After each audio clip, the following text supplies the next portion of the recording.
허브 밀러라고 하는 교수님이 쓰신 Connecting with God라고 하는 그 책이 있습니다.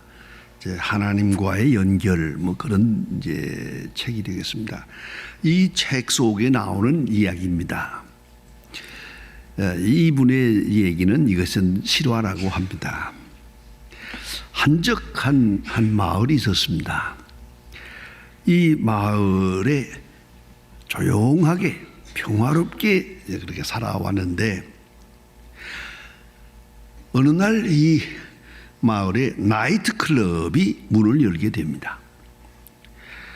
이 마을에서는 큰 걱정이 생겼습니다.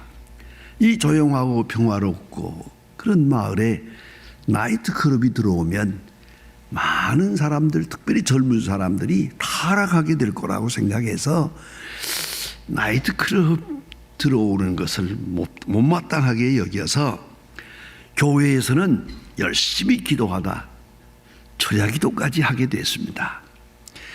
기도 제목은 이렇습니다. 하나님께서 저 나이트클럽을 불태워 주십시오. 하나님께서 저 나이트클럽을 멸해서 죄악으로부터 이 마을의 젊은이들을 지켜주시길 바랍니다. 간절히 기도했는데 얼마 후에 번개가 치면서 벼락을 치더니 나이트클럽이 불이 났습니다. 불에 타버렸습니다. 이 나이트클럽 주인이 교회를 걸어서 고소했습니다. 이 판사는 난감합니다. 교회인들은 말합니다. 화재의 책임은 우리에게 없습니다. 우리가 직접 불러온 것이 아니니까 우리는 책임이 없다고 부인합니다. 기도한 것은 사실이지만은 불을 놓지는 않았습니다. 재판장이 양쪽 이야기를 다 들어보고 나서 재판장이 이렇게 말합니다. 나이트클럽 주인은 기도의 능력을 믿는데 교인들은 기도의 능력을 믿지 않는구만요. 나이트클럽 주인이 교인들보다 믿음이 더 좋다고 그렇게 평가를 했습니다. 미국의 찰리 패독이라고 하는 올림픽 육상 선수가 있었습니다.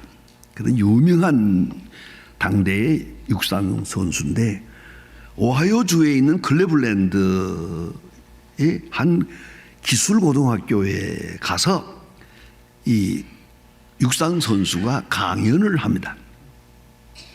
학생들은 선망의 눈으로 쳐다보며 열심히 이 올림픽 선수의 강연을 들었습니다. 여러분은 어떤 사람이 되기를 원합니까? 목표를 정하고 하나님께서 도와줄 것이라고 믿으면 반드시 그것은 이루어질 것입니다. 이렇게 신앙적인 간증을 했습니다. 이 강연이 끝나자마자 그 소년 하나가 앞으로 나오더니 코치님, 제가 결심을 했습니다. 꿈을 가졌습니다. 내가 코치님처럼 유명한 올림픽 선수가 될 것입니다. 라고 말할 때 이 코치는 강연을 했지만은 이렇게 나오니까 걱정이 됐습니다. 그래서 꿈은 좋지만 꿈을 세우고 난 다음에는 꿈에다가 사다리를 놓아야 되는데 그리고 이 사다리를 통해서 꿈까지 올라가야 되는데 첫째가 인내요, 둘째가 헌신이요, 셋째가 훈련이요, 그 다음에가 믿음이다. 이렇게 사다리를 한 단 한 단 올라가면 내 소원이 이루어질 것이다. 이 소년은 알았습니다 했는데 그 후에 이 소년은 사다리를 놓고 열심히 올라갔습니다.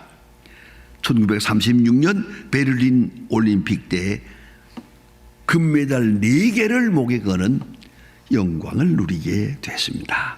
이 사람이 제시 오웬즈라고 하는 유명한 올림픽 선수입니다. 여러분, 이 사건에서 우리는 뭘 생각하십니까? 믿음. 사실 믿음이란 뭐며 그 믿음을 향한 우리의 생활은 어떠해야 되겠는가를 생각하게 합니다. 오늘 본문의 가나에서 왕의 신하가 믿음을 가졌습니다. 이 사람의 믿음은 특별합니다. 이 사람은 왕의 신하요, 정치가요, 솔직히 말하면 유대 사람들의 생각하는 전통적 신앙을 가진 사람은 아닙니다. 십계명을 아는 것도 아니고 율법을 아는 것도 아니고 그가 미시나를 묵상하는 그러한 전통적 유대 교인은 아닙니다. 왕의 신하입니다. 헤롯 왕의 신하로서 정치하는 사람이요, 그냥으로 세속 속으로 사는 사람입니다. 세속 속에 솔직히 말하면 불신앙적으로 당시의 사람들 속에서 소위 정치적으로 살아가는 그런 사람입니다. 그런데 오늘 주님 앞에 나왔습니다. 왜 나왔냐고요? 간단하죠. 아들이 죽게 됐거든요.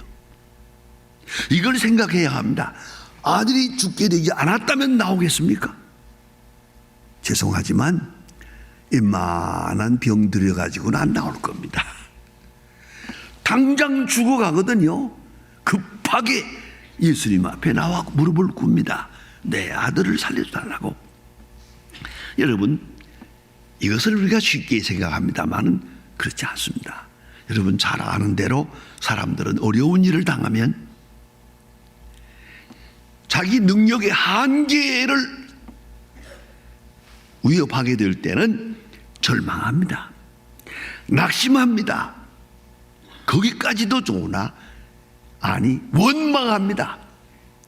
사회를 원망하고 세상을 원망하고 심지어는 부모를 원망하고 고난당할 때 많은 사람들이 이래서 무죄가 됩니다. 그 다음에는 미신에 빠집니다. 여러분, 우리가 어제도 텔레비에 보니까 이제 학생들 대학 예비고사 시험 본다고 그러니까 이것을 위해서 뭐 절간으로 가고 어디로 가서 그거 쫙 엎드려 있는 걸 볼 때 다급하긴 하구나. 여러분은 어디로 갑니까? 내가 절박한 현실에 왔다면 내 능력의 한계를 넘어서는 그 순간에 나는 어디로 가느냐는 겁니다. 비록 이 왕의 신하는 이렇다 할 율법을 아는 사람도 아니고 유대 사람들의 규례에 따라 신앙생활한 사람은 아닙니다. 하지만 한 가지가 있어요. 그것은 그가 소문을 들은 것이 있거든요. 이 가나에서 며칠 전에 예수님께서 물로 포도주를 만들었다 하는 이야기를 듣고 있었어요. 믿는 사람도 있고 안 믿는 사람도 있겠지요. 그러나 왕의 신하는 그 이적을 믿었어요. 그 표적을 믿었다는 말입니다. 소문을 믿었어요. 여러분 분명히 아셔야 됩니다. 소문은 어디까지나 소문이에요. 소문 속에 있는 복음을 그는 믿었어요. 어떻게 믿었느냐? 아마도 이 아들이 병들지 않았다면 안 믿었을는지도 모르죠. 부인했을는지도 모르죠. 그러나 자기 아들이 병들어 죽어간다는 이 절박한 현실에서 예수님께서 물로 포도주 만들었다는 그 이적과 표적을 믿습니다. 받아들입니다. 그리고 예수님께 나옵니다. 다시 말하면 소문 속에 있는 복음을 오늘 자기 현실 속에 적용하는, 애플리케이션하는 거라고, 적용하는 그런 능력을 가지게 됩니다. 그런 믿음을 가지고, 아주 단순한 믿음입니다. 그리고 예수님 앞에 나와서 내 아들이 죽게 됐습니다. 와서 고쳐주시길 바랍니다 하고 간청을 하게 됩니다. 여기서 그는 한계를 넘어야 했습니다. 그 앞에 많은 어려움이 있었습니다. 이 믿음을 가지기까지는 어려움이 있어요. 왜요?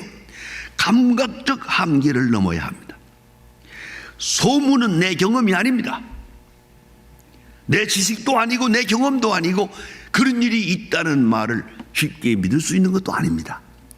그러나 그는 이 지식의 세계를 넘어서야 했습니다. 지금까지 가지고 있던 잠재적인 지식 포기하고 순수한 마음으로 예수님께서 행하신 표적에 대한 믿음, 그 표적을 내게도 나타날 수 있다고 하는 믿음, 그런 감각의 한계, 지식의 한계를 넘어서는 그런 믿음을 가졌습니다. 또 한 가지는 공간적 한계를 넘어섰습니다. 오늘 이 아버지는 와서 예수님께 말합니다. 내려오소서 병을 고쳐주세요. 내려오소서. 그렇잖아요. 예수님을 모시고 집에 가려고 했는데 예수님은 요지부동입니다. 갈 생각을 안 합니다. 내려오소서 고쳐달라고 했는데 예수님 이 자리에 서 계셔서 내 아들은 나았다 그럽니다. 어떻게 하면 좋겠습니까? 믿고 가야겠습니까? 말아야겠습니까? 아주 어려운 시간입니다. 요새 말로 말하면 리모트 컨트롤입니다. 멀리 계시면서 저쪽에 이적을 행하는 거예요. 지금 이 왕의 신하, 이 죽어가는 아이의 아버지의 눈에는 보이는 게 없습니다. 이렇다 아무것도 없습니다. 이제 다만 예수님의 말씀만 있습니다. 내 아들이 나았느니라. 자, 어떻게 하면 좋겠습니까? 가야 합니까? 말아야 합니까? 거기서 만일에 고집을 부렸다고 합시다. 무슨 소리입니까? 가서 손을 붙잡고 기도해야 또 가야지. 여기 앉아서 말씀만. 이거 되겠습니까? 이건 정말로 어려운 겁니다. 이런 공간적 한계. 죽기 전에 빨리 와서 고쳐주시길 바랍니다 하는데 예수님은 가지 않았습니다. 내 아들이 살았다 라고 말씀하십니다. 또 한 가지는 시간적 한계를 넘어서야 합니다.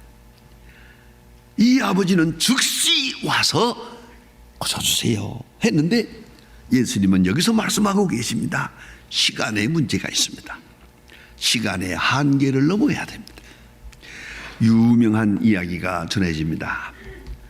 발명왕 에디손이 어느 날 시골을 방문했는데 한 어머니가 아들을 데리고 와서 그 훌륭한 발명왕하고 이렇게 보여주면서 이분이 이렇게 위대한 분이다 하고 아들에게 아버지 소개하고 나서 에디손에게 부탁을 합니다. 이 아들이 한평생 기억할 만한 귀중한 교훈 하나만, 한 가지만 이 아이에게 들려주세요. 그럴 때 에디손은 참 특별한 말을 했습니다. 시계를 보지 마라. 끝. 공부할 때 시계 보지 마라. 어른과 얘기할 때 시계 보지 마라. 그렇습니다. 연애할 때도 시계 보면 안 됩니다. 특별히 하나님의 말씀을 들을 때 시계 보지 마라. 하나님의 시간과 우리 인간의 시간은 달라. 초조하게 하나님 앞에서 인간의 시계를 보지 마라. 얼마나 중요한 얘기입니까? 여러분, 하나님께서 우리에게 기도를 응답해 주십니다. 그러나 시간은 내 생각과 다릅니다. 나로 당장 되길 바라지만 아니옵시다. 하나님께서는 저 멀리서 이루어집니다. 이걸 잊지 말아야 합니다. 하나님은 응답해 주십니다. 저는 이 시간에 꼭 하고 싶은 말이 있습니다. 1951년 1월 13일 날 제가 고향을 떠날 때 제 어머니가 기도하고 나서 손을 딱 붙들고 지금 피난 가는 사람입니다. 피난 가는 아들을 붙들고 오늘 밤 어디서 잤는지 무엇을 먹을는지 아무 보장도 없습니다. 성경책 하나 딱 들고 지금 떠나는데 어머니는 말합니다. 목사 되라 그랬습니다. 반드시 목사가 되어야 된다. 자, 그러나 그 어머니의 기도는 몇십 년 후에 이루어집니다. 우리가 가진 시간, 내 손바닥에 있는 시계, 이건 아닙니다. 하나님의 시간과 우리 시간은 다릅니다. 이걸 알아야 합니다. 이 초월적인 하나님의 역사 앞에, 하나님의 지혜 앞에, 하나님의 시계, 그의 시간을 다스리는 능력 앞에 겸손해야 됩니다. 초조해하지도 말고 불안해하지 말 것입니다. 당장 아니옵시다. 내 생각은 그러나 하나님의 생각은 그것이 아닙니다. 이런 시간적 한계를 넘어서야 했습니다. 이스라엘 백성들이 애굽에서 나와서 큰 시험에 빠진 게 바로 이거 아닙니까? 모세도 아론도 모든 백성들이 큰 시험에 빠진 게 애굽에서 나와서 가나안까지 아무리 소걸음으로 천천히 가도 60만 대군이 열나흘이면 갈 수 있는 거리입니다. 이것을 40년입니다. 하나님의 시간은 40년이고요.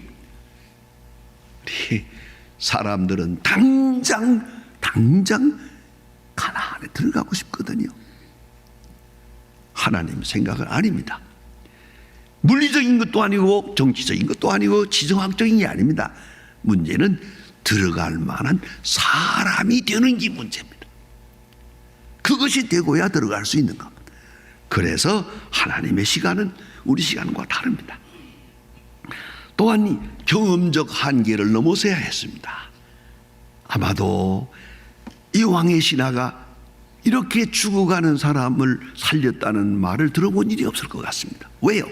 지금 이적을 예수님이 첫 번 행한 것이 물로 포도주 만든 거예요. 그뿐이요. 예수님의 사역의 말기에 있은 일이 아니에요. 예수님이 사역을 다 한 다음에야 뭐 병 고치고 뭐 그다음에 문둥병자를 고치고 이거 다 있잖아요. 죽은 자를 살리고 그 다음에 된 얘기가 아닙니다. 이건 성경은 그걸 말해주고 있습니다. 가나에서 두 번째 이적이라고. 그러니까 경험의 세계에 없는 거예요. 내 경험에 없는 것을 믿어야지. 누구의 경험에도 없는 거예요. 이것을 믿는 대단한 이 한계를 넘어서는 훌륭한 믿음을 가졌다. 또 하나는 인격적 한계를 넘어섭니다. 자기는 왕의 신하입니다. 예수님은 이 가까이 있는 나사렛이라는 동리에 초라한 30살 난 한 청년일 뿐입니다. 신분의 차이가 큽니다.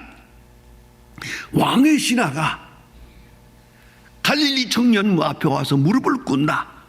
굉장한 사건입니다. 저는 옛날에 잠시 2년 날 됐습니다만은 아시는 대로 우리나라의 유명한 재벌들, 돈 많은 분들, 높은 소위 말하는 신분이 높은 분들에게 이런 교분이 있어서 예수 믿으라고 만날 때마다 전도해 보았습니다. 했더니요, 어떤 사람은 뭐 바빠서, 뭐 어떤 사람은 뭐 어째서 하지만은 그 중에 내가 제일 기분 나쁘게 들은 게 뭐냐? 그거다. 그 가난하고 병든 사람들이 나가는 데가 아닙니까? 나 같은 사람이 깜짝 놀랐습니다. 무슨 저런 게 다 있단 말이에요. 그러더니 바로 그냥 병들더라고요. 여러분 생각해야 됩니다. 이게 안 되는 거 어디 교만하게 감히 그런 말을 어디다 합니까? 그것이 원치 않은 사람들이 그다 어려우니까 나가는 거지, 나같이 넉넉한 사람이 거기로. 여러분, 오늘 그리고 성경을 보세요. 왕의 신하가 예수님 앞에 가서 무릎을 꿇습니다. 이것이 믿음이라. 그래서 믿음은 하나님의 선물입니다. 말씀을 믿고 가더니 한마디가 너무 인상적입니다. 다급하게 내 아들 고쳐주세요, 와서 고쳐주세요, 즉시 내려와 주세요라고 하다가 예수님 말씀이 내 아들이 살았느니라 하는 말을 듣고 가더라. 참 어려운 굉장한 믿음입니다. 말씀의 허락을 받고 믿고 가더라. 아브라함은 하나님의 말씀을 믿고 갈 바를 아지 못하고 고향을 떠납니다. 히브리 11장에서 말합니다. 믿음은 바라는 것들의 실상이요 보지 못하는 것의 증거니. 믿고 가는 그 믿음, 여러분 놀라운 말씀 아닙니까? 네 아들이 살았느니라, 이 말을 믿고 집으로 갔더니 말씀한 그 시간에 아들이 병이 나은 것을 알게 되고, 마지막 절에 가서 보면 너무 아름답습니다. 이것은 예수께서 유대에서 갈리에 오신 후에 행하신 두 번째 일, 53절입니다. 그의 아버지가 예수께서 내 아들이 살았다 말씀하신 그때인 줄 알고 자기와 온 집안이 믿으니라. 믿음이 확증되는 시간입니다. 말씀의 능력이 자기 생활 속에서 확증되는 시간입니다. 믿고 가고 믿음을 계속 확인하면서 확증하며 사는 것이 그리스도인의 모습입니다. 기도하십시다. 하나님 아버지, 오늘 아침도 저희들을 주회전으로 불러주심을 감사합니다. 믿음이 약하고 믿음이 너무나도 부족하지만은 그래도 이만한 믿음을 가지고 오늘도 주님 앞에 나오게 하심을 감사합니다.